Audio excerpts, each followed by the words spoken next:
जोहार झारखंड में हूं संतोष गंगवार। बुलेटिन की शुरुआत एक अच्छी खबर के साथ। अच्छी खबर रामगढ़ से, जहां पतरातू के पीवीयूएनएल के 4000 मेगावाट क्षमता के सुपर थर्मल पावर की पहली यूनिट के 800 मेगावाट को सिंक्रोनाइज कर दिया गया है। इसके साथ ही 800 मेगावाट की पहली यूनिट से 100 मेगावाट का बिजली उत्पादन भी किया गया। पीवीयूएनएल के सीईओ ने इसे ऐतिहासिक करार दिया और जल्द ही कमर्शियल उत्पादन का भरोसा जताया। यहां से उत्पादित बिजली का 85% हिस्सा झारखंड सरकार को बेचा जाएगा, जबकि 15% बिजली केंद्र सरकार को दी जाएगी। सभी यूनिट चालू हो जाने के बाद झारखंड बिजली उत्पादन में आत्मनिर्भर बन जाएगा।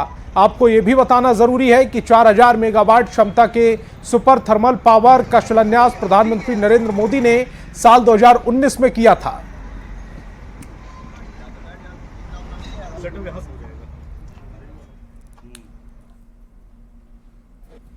आज का दिन हमारे पीवीएनएल के ही एक बहुत हिस्टोरिक और माइलस्टोन का दिन है। आज हमने पहली यूनिट को सिंक्रोनाइज करके 100 मेगावाट तक जनरेट किया है। ये हमारी टीम भावना, हमारे प्रोमोटर्स, एनटीपीसी, जेवीएनएल, हमारे झारखंड गवर्नमेंट के सीनियर ऑफिसर, सब लोगों के सपोर्ट से, हमारी एनटीपीसी मैनेजमेंट की सपोर्ट से और पूरी टीम इफर्ट्स के साथ हमने किया है। और इसी महीने हम अपना फुल लोड करके यूनिट को कमर्शियल डिक्लेरेशन ऑपरेशन करने की भी तैयारी में हैं।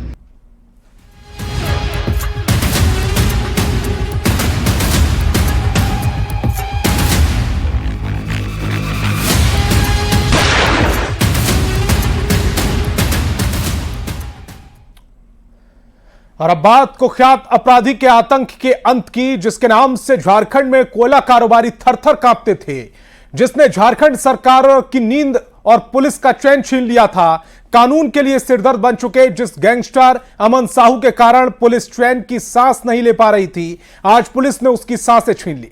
पुलिस ने एनकाउंटर में अमन साहू को कैसे मार गिराया, क्या है अमन के अंत की पूरी कहानी, एक रिपोर्ट के जरिए देखिए।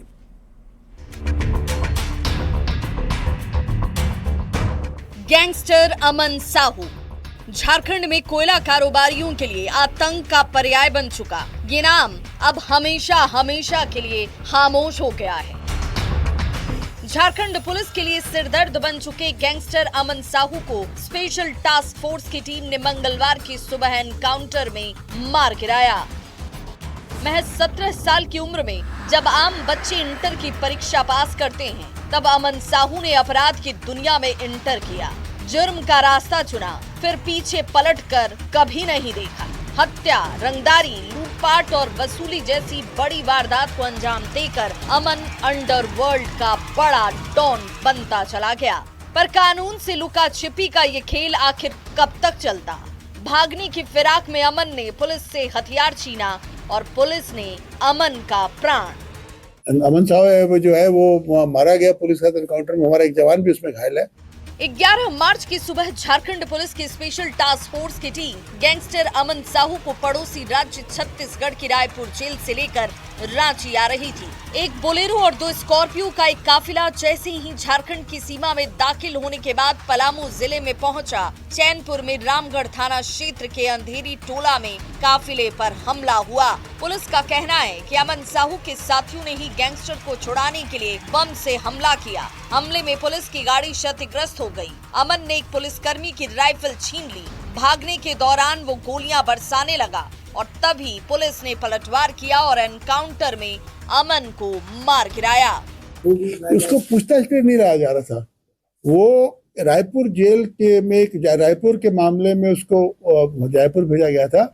अमन साहू के साथ मुठभेड़ में झारखंड पुलिस का एक जवान भी घायल हुआ है। जिन 3 गाड़ियों का काफिला था, उनमें 12 से 15 जवान शामिल थे। घायल जवान भी उसी में से एक है जिस पर अमन ने हमला किया। इससे पहले कि अमन साहू इंसास राइफल से और तबाही मचाता, उससे पहले ही एनकाउंटर स्पेशलिस्ट प्रमोद कुमार सिंह उर्फ पीके ने मोर्चा संभाला और अमन का खात्मा कर दिया। ये साजिश के तहत इसकी हत्या की गई है। ये आप तो क्या चाहते हैं? आप ये जो इसकी पतले दुबले शरीर और मासूम चेहरे वाले अमन साहू पर लगभग 100 से ज्यादा मामले दर्ज थे।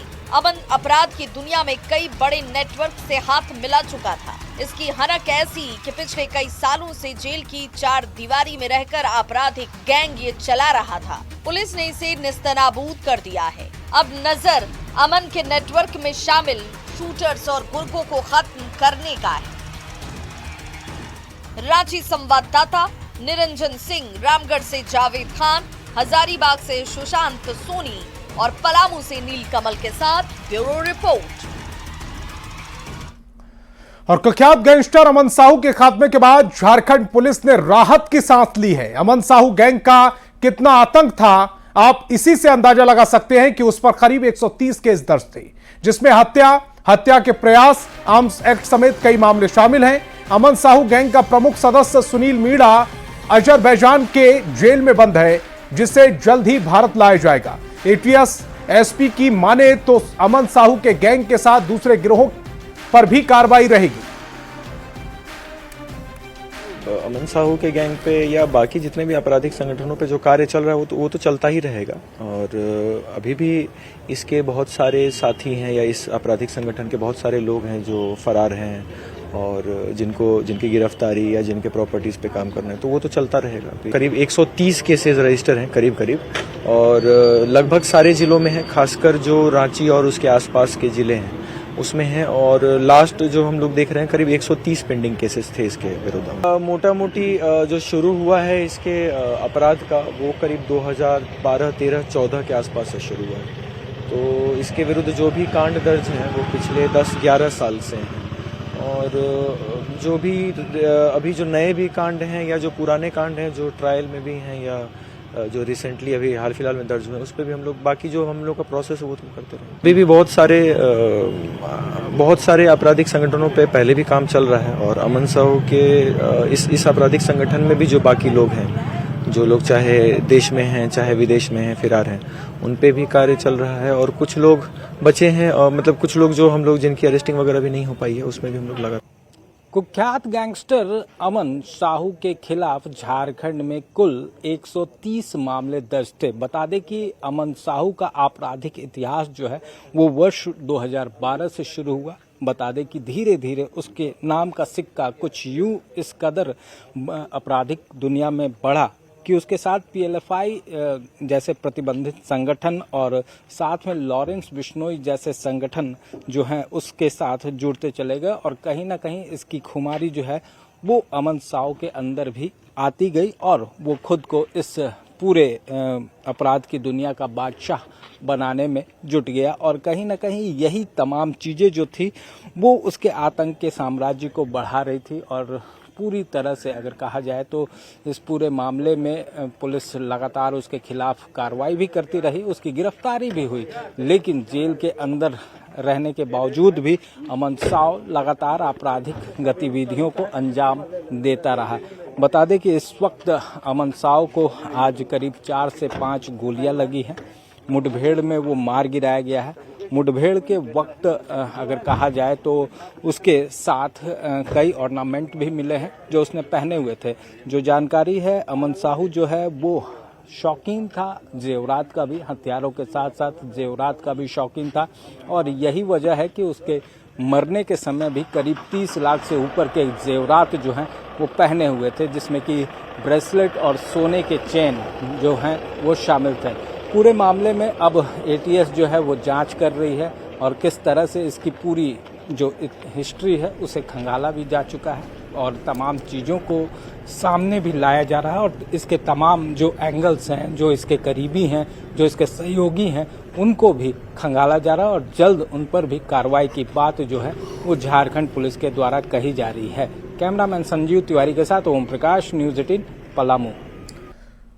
और झारखंड के डीजीपी अनुराग गुप्ता ने हजारीबाग में सुरक्षा व्यवस्था को लेकर मैराथन बैठक की। बैठक का मकसद एनटीपीसी डीएम कुमार गौरव हत्याकांड से जुड़ा था। बताया जा रहा है कि डीजीपी खुद जांच प्रगति की रिपोर्ट देखना चाहते थे। बैठक में एनटीपीसी के पदाधिकारियों को बेहतर सुरक्षा व्यवस्था मुहैया कराने पर चर्चा हुई। आपको बता दें कि डीजीएम कुमार गौरव की दिन दहाड़े हत्या के बाद प्रदेश की सुरक्षा व्यवस्था पर लगातार सवाल उठ रहे थे। डीजीपी ने उम्मीद जताई कि एसआईटी जल्द ही पूरे मामले का खुलासा करेगी। हमारे लिए एक चैलेंज है, हजारीबाग पुलिस के लिए, झारखंड पुलिस के लिए, और हमारा वायदा हमारे सभी एनटीपीसी कर्मियों से कि हमारा भाई जिसकी हत्या हुई है, हम लोग इसका निश्चित रूप से इसका खुलासा करेंगे। और जो भी लोग इसके पीछे लिप्त हैं, संलिप्त हैं, उनको पकड़ के उनको कड़ा दंड दिलवाएंगे। खबर जमशेदपुर से, जहां हजारीबाग के एनटीपीसी डीजीपी की हत्या मामले में विभाग के इंजीनियरों ने कैंडल मार्च किया और सरकार से जल्द आरोपियों की गिरफ्तारी की मांग की। साथ ही सरकार से इंजीनियर की सुरक्षा की भी मांग की गई। इंजीनियरों का कहना है कि राज्य के विकास में इंजीनियरों की अहम भूमिका होती है और इस तरह से इंजीनियर की हत्या बर्दाश्त नहीं की जाएगी। परिक्षेत्र के हम लोग अभियंतागण हैं, वो झारखंड अभियंता सेवा संघ से रहे, डिप्लोमा अभियंता संघ से रहे, टाटा स्टील से रहे, जेएनएससी से रहे, जितने भी अभियंतागण हैं वो किसी भी संवर्ग और किसी भी संस्था से ताल्लुक रखते हैं, सब का पार्टिसिपेशन आपको यहाँ देखने मिलेगा।